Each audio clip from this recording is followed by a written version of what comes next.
للہ الحمد للہ حق حمدہ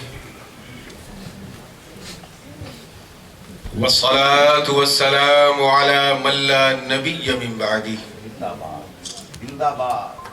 وعلى آلہ وصحبہ وازواجہ وعطرتہ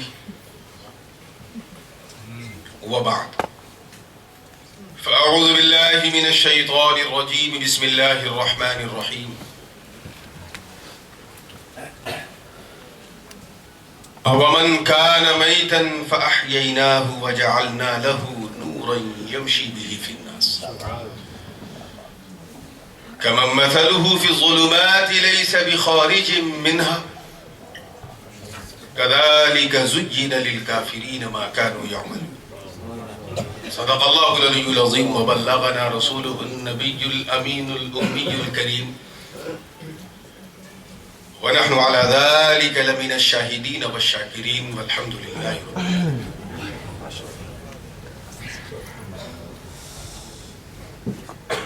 اس خوبصورت جلسے میں جلوہ بار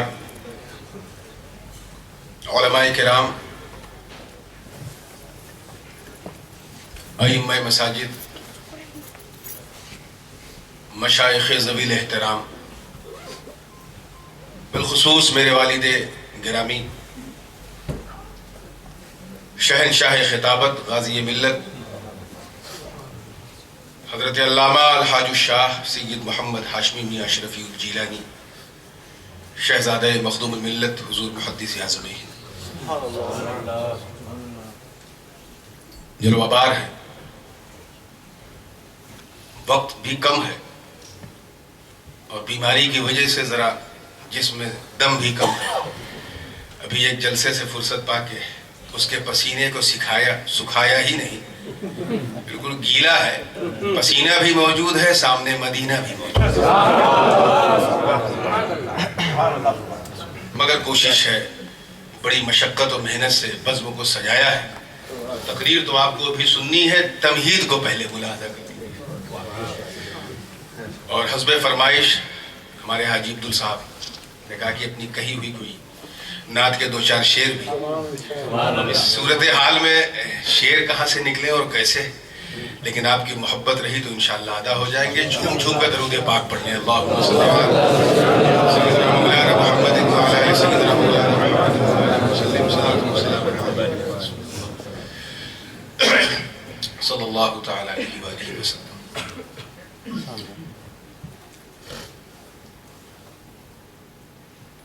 مطلب پیش خدمت ہے. مدفن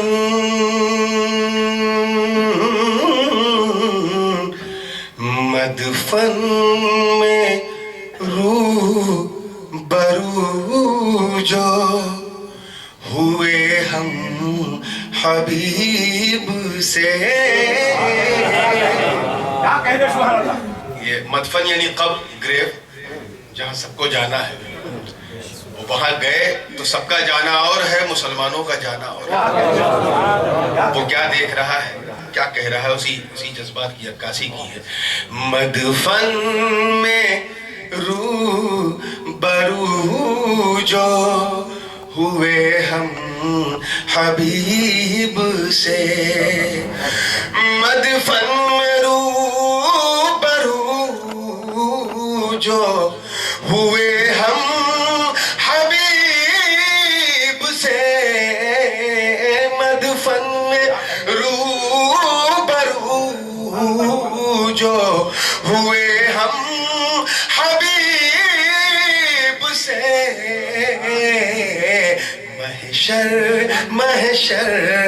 محشر سے پہلے دیکھ لی جنت قریب سے.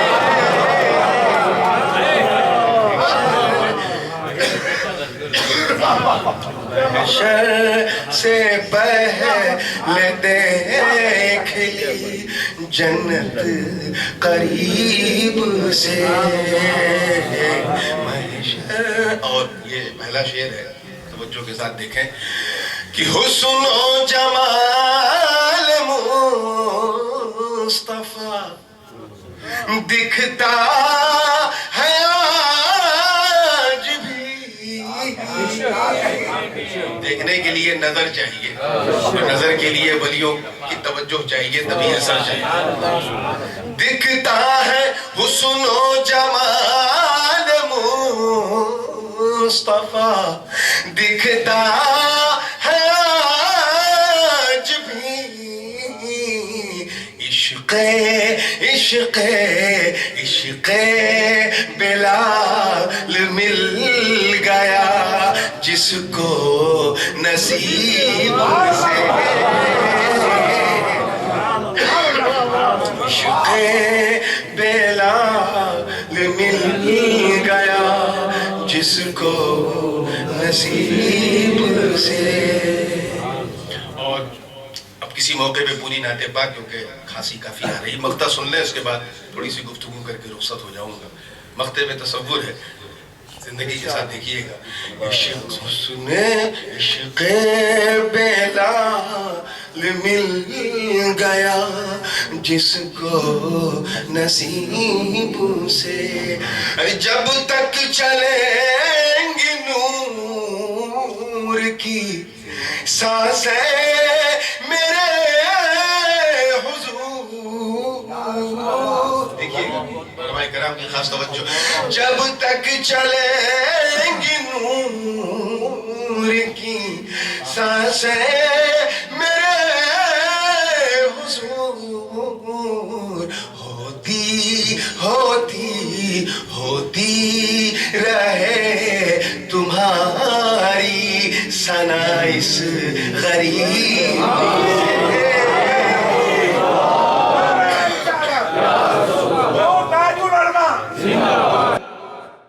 ہوتی رہے تمہاری ثنا اس غریب سے.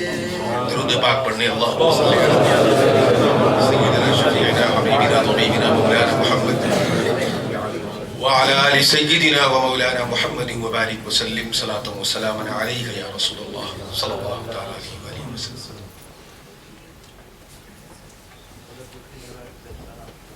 قرآن مقدس کا 8واں پارہ ہے اور دوسرا رکوع ہے. رب قدیر کا ارشاد ہے اومن کان میتا. پوری توجہ سے ترجمہ سنیں تاکہ پھر کسی ترجمانی کی ضرورت نہ پڑے. اللہ کی مہربانی کافی رہے. اور جب اللہ کی مہربانی ہوتی ہے تو بھاشا کچھ بھی بولی جائے سمجھنے میں آسانی ہوتی ہے.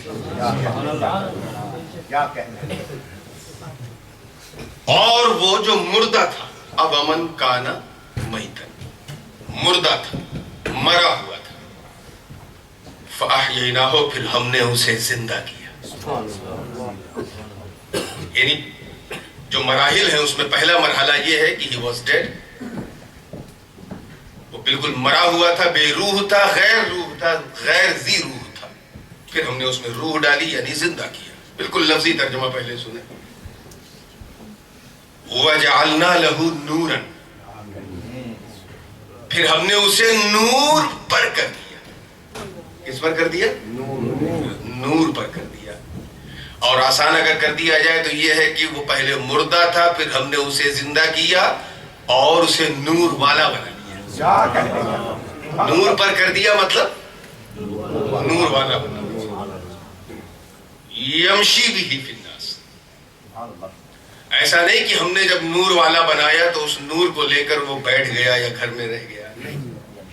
یمشی بہ فی الناس یعنی اس نور کو لے کر وہ لوگوں میں جانے لگا، لوگوں کو اس نور سے نورانیت دینے لگا. یہی وجہ ہے، بالکل فی البدی جملہ آیا ہے اور ایکسٹمپور دے رہا ہوں، اللہ کرے ہر دل والے کے حوالے ہو جائے، کہ جب تک نور ملا نہ تھا دنیا نے پہچانا نہ تھا.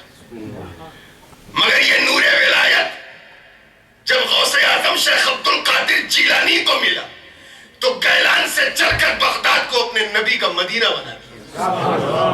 اسی نور کو لے کر خواجہ معین الدین چشتی نے اجمیر کے بنجر کو اپنی محبت کا سنجر بنا دیا.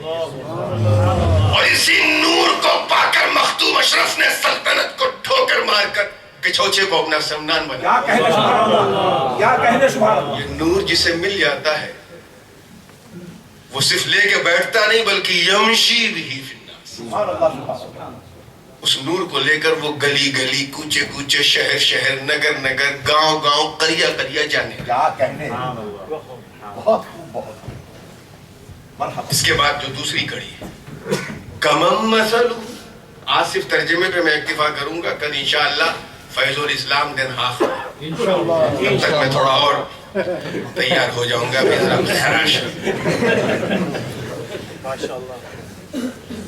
آج ترجمے کا تیور دیکھ لو، کل گفتگو کا زیور مل جائے. سبحان اللہ سبحان اللہ. اب مسکرا کے جب فریش ہوئے تو پھر دوسری کڑی دیکھیے. کمم مثلہ فی الظلمات.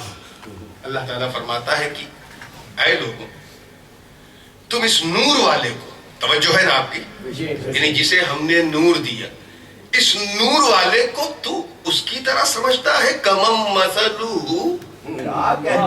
کس کی طرح سمجھتا ہے یہ نہیں کہا، اس کی طرح سمجھتا ہے. اب جو ان کو ان کی طرح سمجھے، اپنی طرح سمجھے، اس کی طرح سمجھتا ہے. اب آپ کہاں تک سمجھتے ہیں؟ قرآن تو قیامت تک ہے، نہ جانے ایسے کتنے فرقے جنم لیتے رہیں گے جو اپنی طرح سمجھتے ہیں.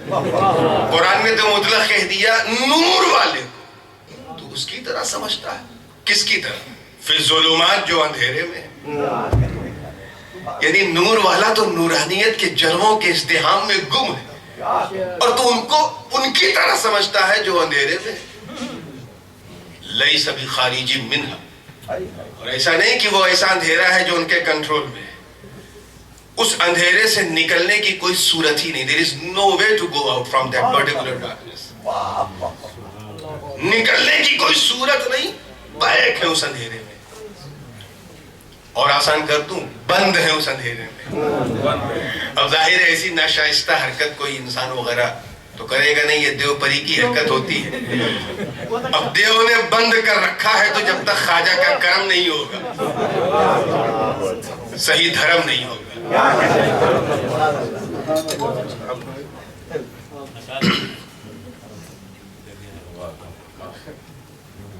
لیس بخارج منہا کذالک زین للکافرین ما کانوا یعملون. اللہ تعالیٰ فرماتا ہے اور ایسے، بالکل آصف ترجمہ ہی سناؤں، اور ایسے ہم نے کر دیا ان اندھیرے میں رہنے والوں کے لیے اس دنیا کو بہت خوبصورت، ایکسٹراڈینری بیوٹیفل. اور اس دنیا کی خوبصورتی کو دیکھ کر یہ اس میں گم ہو گئے اور حقیقی نور بھول گئے. یہ سمجھتے ہیں کہ یہ ملک بڑا خوبصورت ہے، یہ پارک بڑا خوبصورت ہے، یہ دنیا بڑی خوبصورت ہے، اور حقیقت کیا ہے انہیں پتہ ہی نہیں. ولیکن ما کانوا یعملون. اس کے بعد بالکل ٹو بی فالوئنگ ایک دوسری آیت ہے، اور تنگی وقت کی وجہ سے میں نے اس کی نہ تلاوت کی نہ کچھ کیا، مگر ترجمہ کر دو تاکہ لنک سمجھ میں آ جائے اور یہ بھی پتا چل جائے کہ ہم سنی تو ہیں، صرف سنی نہیں بلکہ ٹناٹن ہیں، اور اتنے ٹناٹن کہ قرآن پاک برملا ہماری سنیت کا اعلان کرتا ہے. دوسری آیت جو بالکل اس سے لگی ہوئی، وَكَذَلِكَ جَعَلْنَا فِي كُلِّ قَرْيَةٍ أَكَابِرَ مُجْرِمِينَ لِيَمْكُرُوا فِيهَا وَمَا يَمْكُرُونَ إِلَّا بِأَنفُسِهِمْ وَمَا يَشْعُرُونَ. بالکل سیدھا اور سلیس ترجمہ. اللہ تعالیٰ فرماتا ہے اور ایسے ہی ہم نے کر دیا فی کلی قریت، ہر چھوٹے چھوٹے گاؤں میں، جھنے جھنے گاؤں میں، چھوٹے چھوٹے گاؤں میں کیا کر دیا؟ بڑے بڑے مجرموں کو، وڈیروں کو، بڑے بڑے غاصبوں کو، بڑے بڑے ظالموں کو، اکابر مجرمین. اب ظاہر سی بات ہے، علماء جانتے ہیں کہ یہ تنوین، ایک تو یہ خود یہ فی کلی قریہ یہ خود نکرہ ہے، پھر اس پہ تنوین تنکیر، نکرہ اعلیٰ نکرہ. تو ایسی صورت میں معنی کیا ہوگا؟ یعنی اگر 4 گھر کا بھی کوئی گاؤں ہے تو وہ بھی اس میں شامل ہے. ہر چھوٹے چھوٹے گاؤں میں بڑے بڑے مجرموں کو. یا اللہ کیوں؟ خود ہی فرماتا ہے لیمکروا فیہا، تاکہ وہ جھنڈ بنا کر جائیں اور اس گاؤں میں مکر کریں، دھوکہ دیں، لوگوں کا امتحان لیں.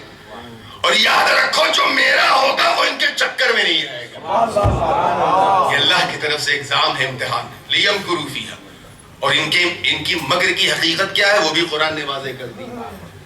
وما یمکرون الا بانفسہم وما یشعرون. سبحان اللہ سبحان اللہ. حقیقت یہ ہے کہ وہ گاؤں میں جا کے گاؤں والوں کو دھوکہ نہیں دے رہے، وہ اپنے آپ کو دھوکہ دے رہے ہیں. تو اگر ایسی کوئی جھنڈ غلطی سے ٹپک پڑے آپ کے آس پاس تو حیرت نہ کرنا، سمجھ جانا قرآن پاک نے بہت پہلے وضاحت پیش کر دی. سبحان اللہ سبحان اللہ. اس پوری آیت کریمہ کے حوالے سے انشاءاللہ حسب وعدہ گفتگو آگے ہوگی. صرف ایک حدیث سنا کے میں ختم کر دیتا ہوں.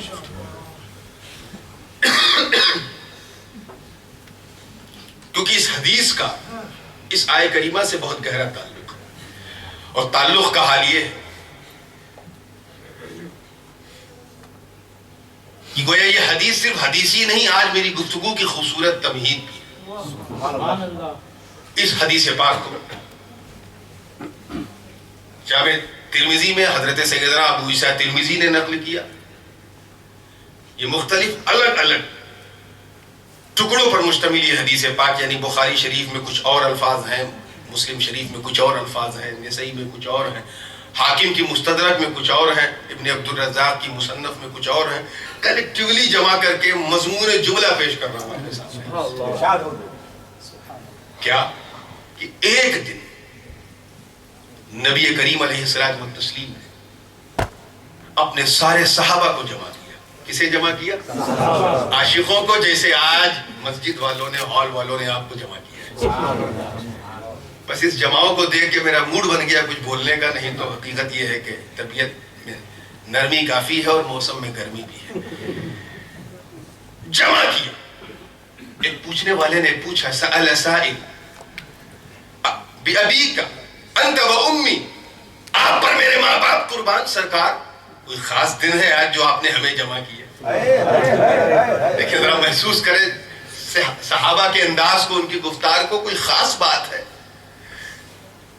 تو روٹرم کے مسلمانوں، مصطفیٰ جان رحمت کا تاریخ ساز جملہ سنو. سرکار فرماتے ہیں کیا تمہیں نہیں معلوم آج کا دن کوئی معمولی دن نہیں ہے. ارے آج ہی کے دن ٹھیک 1 سال پہلے احد کے شہداء شہید ہوئے تھے. حضور نے کیا فرمایا؟ آج ہی کے دن احد کے شہداء شہید ہوئے، یعنی 1 سال ہو گیا. اب آسان لفظ میں بتا دوں اپنی زبان میں، بر صغیر کی، آج ان کی برسی ہے. ایک دم کلیئر کر دوں، آج کیا ہے؟ برسی. تو کیا کرنا چاہیے؟ کہا انطلقوا الی المقابر، چلو مقبرے کی طرف، قبرستان کی طرف. حضور کو اکثر دیکھا گیا اپنے چچا امیر حمزہ کے ہاں جاتے ہو، اپنی اہل بیت کے ساتھ زیادہ تھے. کبھی ازواج مطہرات ساتھ میں ہیں تو کبھی ان کے گھر کے لوگ، کبھی مولا کائنات، کبھی حضرت سیدہ فاطمہ، کبھی حسنین کریمین. مگر اس وقت تو پورا جلوس جا رہا. تاریخ گواہ ہے کہ مدینہ منورہ سے احد کی وادیوں تک نکلنے والے جلوس کو دیکھ کر صرف فرشی نہیں عرشی بھی حیرت. اس نیل گگن نے، اس نیلے آسمان نے کبھی زمین پر ایسا جلوس محمدی نہیں دیکھا جس کی قیادت خود مصطفیٰ جان رحمت فرما رہے ہو. اور ایسا لگ رہا تھا کہ صحابہ آج کوئی نبی کو گھیرے نہیں ہیں بلکہ شمع نبوت کا پروانہ وار طواف کر رہے ہو. جلوس چلتا جا رہا ہے، چلتا جا رہا ہے. اب امام بخاری کے استاد جو امام حمیدی، جنہوں نے نقل متواتر اس حدیث کو نقل کیا، ان کے الفاظ سنیں. یہ بھی حضرت انس بن مالک سے ہے. کیا کہ حضور جیسے ہی داخل ہونے والے تھے، لما دخل رسول اللہ صلی اللہ علیہ وسلم المقابر سلم علیہم قائلا السلام علیکم یا اہل القبور انتم السابقون ونحن انشاءاللہ بکم اللاحقون. حضور نے کیا کیا؟ سب سے پہلے داہنا پیر جیسی قبرستان احد میں رکھا، سب سے پہلے قبرستان میں سونے والوں کو سلام کیا. کیا کیا؟ سلام کیا. اور کیا کہا؟ سلامتی ہو تم پر اے قبر میں آرام کرنے والوں، تم خوش نصیب پہلے چلے گئے، ہم بھی تمہارے ساتھ تم سے ملنے والے ہیں. اچھا ایک بات بتائیے، حضور کوئی کام بلا وجہ کریں گے؟ میں بڑی معذرت کے ساتھ علماء کی بارگاہ میں کوئی کام بلا وجہ کریں گے نہیں. سینکڑوں حکمتیں مصلحتیں جب جمع ہوتی ہیں تو وہاں زبان نبوت کو حرکت ملتی ہے. کوئی کام بلا وجہ نہیں, سلام بھی بلا وجہ نہیں. حضور کا سلام کرنا بتا رہا ہے کہ جواب وہ دیں گے تبھی سلام کرنا. یعنی قبر میں لیٹنے والا ایک معمولی امتی, توجہ چاہوں گا اللہ کرے ہر دل میں پہنچ جائے, قبر میں لیٹنے والا ایک معمولی امتی. حضور کے نزدیک تو ساری امت معمولی ہے, لیکن ہمارے تو سب سر کے تاج ہیں. مگر حضور کا ایک غلام قبر میں لیٹا اپنے آقا کا سلام سن سکتا ہے. ارے نقل کے اندھوں سے کہو کہ جب قبر میں لیٹا ہوا غلام امتی نبی کے سلام کو سن سکتا ہے, تو اگر غلام روٹرڈم سے سلام کرے تو مصطفیٰ مدینے سے کیوں نہیں سن؟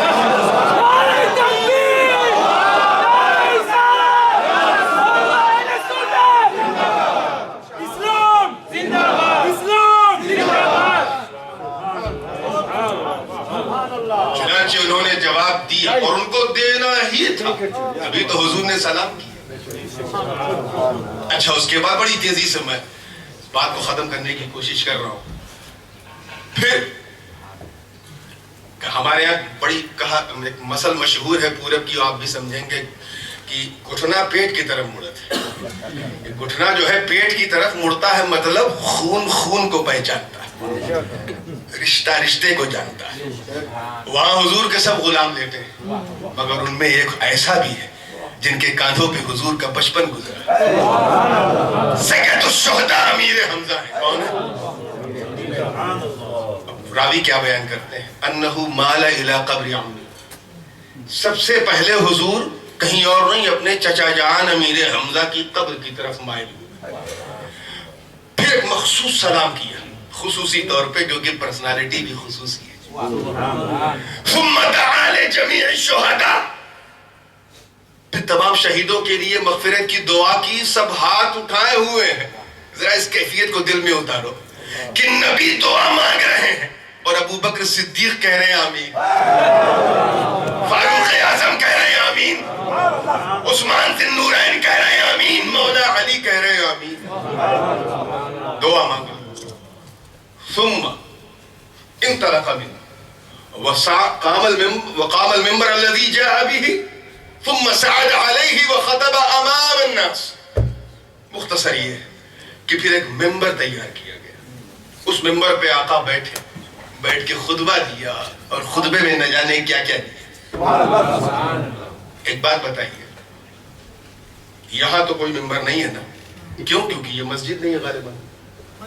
اچھا ہے تو ممبر بھی ہوگا کہیں نہ کہیں, جو جلسے کی وجہ سے ہٹا دیا گیا. تو مسجد میں ممبر ہوتا ہے, اب چاہے پورٹیبل ہو یا فکس ہو.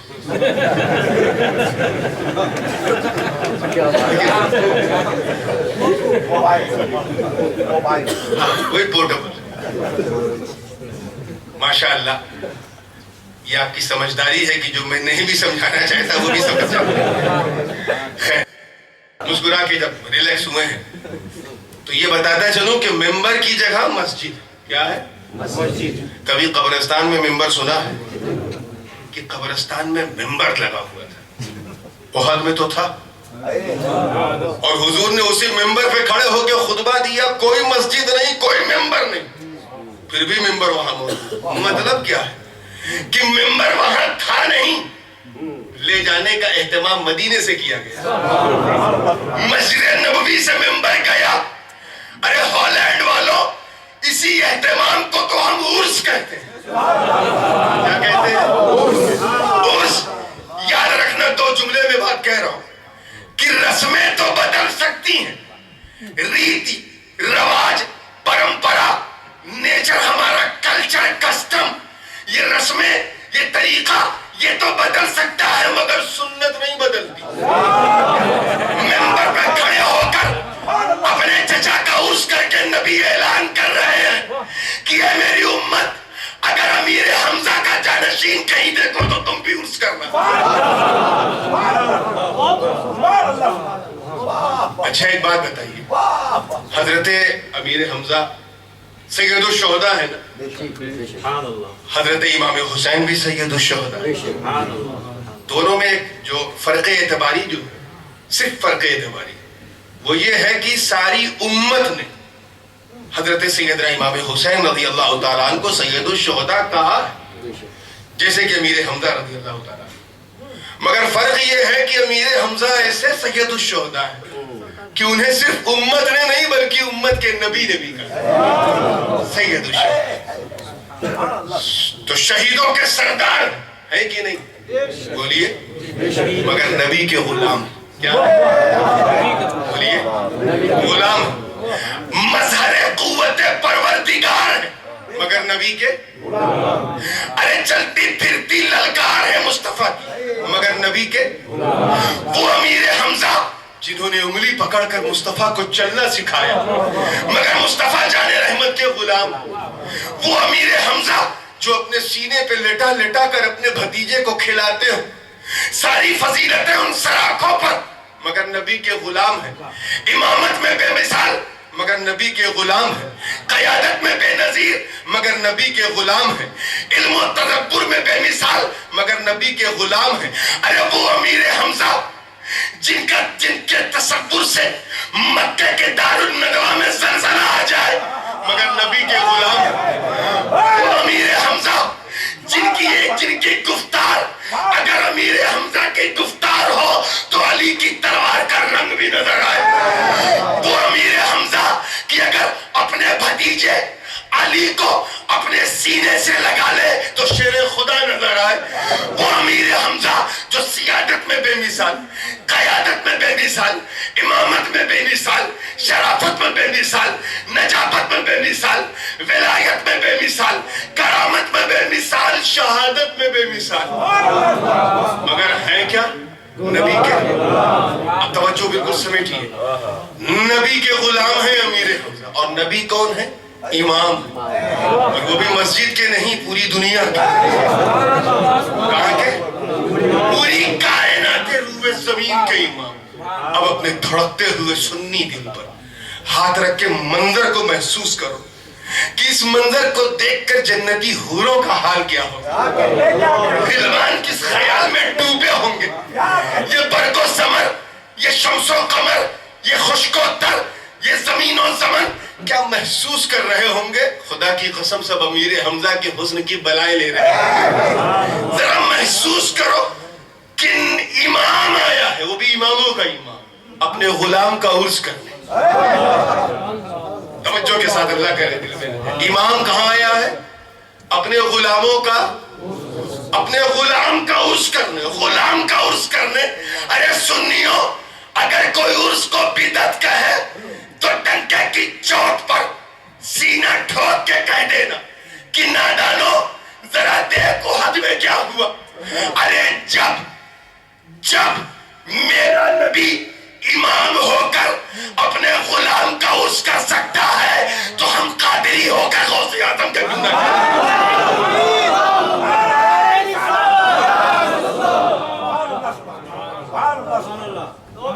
اب اس کے بعد انشاءاللہ تعالیٰ کبھی موقع رہا, کیونکہ یہ حدیث بھی بڑی تفصیلی ہے اور انشاءاللہ تعالیٰ ایک کے بعد ایک جلسے ہیں اور جلسوں پہ جلسے ہیں. لیکن کل انشاءاللہ پوری تیاری سے رہیے گا اور میں بھی پوری تیاری سے.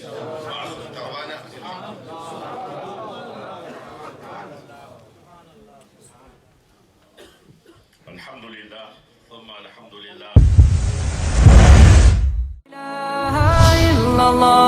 محمد رسول الله عليه صلاة الله وآله والآل